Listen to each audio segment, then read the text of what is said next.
to all fans of ancient numismatics. Today we will talk about hybrid and mule ancient coins, and I will show you some interesting examples. Let me first explain what the terms hybrid and mule mean in ancient numismatics. Hybrid simply means that obverse and reverse do not belong together. Within Roman coins, hybrids are usually unofficial coins, nothing but ancient counterfeits. Mules, on the other hand, are struck from mismatched official dies as a result of minting errors. Official mules are extremely rare, and can inform us about chronology of the official coinage, as they are always linked to either contemporaneous or consecutive issues. The term mule derived from the animal mules, for example a hybrid offspring of zebra and horse. The first coin is a mule denarius of Elias with the reverse displaying the goddess Felicitas. This reverse was usually employed for the contemporaneous coinage of Hadrian. The legend reads, Felicitas AVG. Certainly, an old Hadrian reverse die had been pressed into service here in confusion with the same Felicitas figure paired with Elias's titulature. Thanks to Curtis Clay we know that the story of this rare type goes back to the 17th century, when Jean Violent recorded this unusual type for the first time in his catalogue in 1674. Then in the 19th and the 20th centuries, Cohen and RIC catalogues were only repeating Violent's citing of this type. Also, Curtis Clay noted that the chief interest of this mule is that it suggests that Hadrian's Felicitas AVG type, with Felicitas must belong to the year 137 AD, since that was the only year during which coins were also struck for Aelius Caesar. That specimen was rediscovered just in time for a new edition of Richard Abdy's RIC on Hadrian's coinage, released in 2019. So, in the new RIC, this is the plate coin of this type.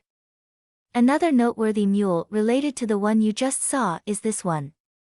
This coin was removed from a barbarous pendant, and it still shows the signs of the pendant's holds. It is all the same coin, but Aelius is facing left. Remarkably, there was more than one instance of confusion between the same Felicitas figure on Hadrian's and Aelius coinage. Both right-facing and left-facing denarii could have come from the same minting shift, when something went wrong. This coin was not made into a plate coin in RIC because another, much superior example was discovered in the auction sales records, and this nicer specimen became the type's plate coin. As you can see, both coins share the same obverse and reverse dies. There are only these two specimens of the left-facing Aelius with Hadrian's Felicitas have been recorded so far. The next coin is an interesting mule of Antoninus Pius. It derived just about the time when Pius advanced his obverse legend from antonyms AVG, PIVs PP to the same with TRP11 added. This rare mule had not been recorded by RIC. Only later, before the World War II, Strack recorded one specimen in Leningrad's Hermitage, nowadays St. Petersburg Hermitage. During the World War II the Hermitage Munz cabinet was evacuated to Sverdlovsk. The Munz cabinet was undoubtedly returned to Hermitage after the war, although it is unclear whether the museum funds were returned in their entirety, and whether this coin is still in Hermitage. Unfortunately, Hermitage did not respond to my queries on this topic.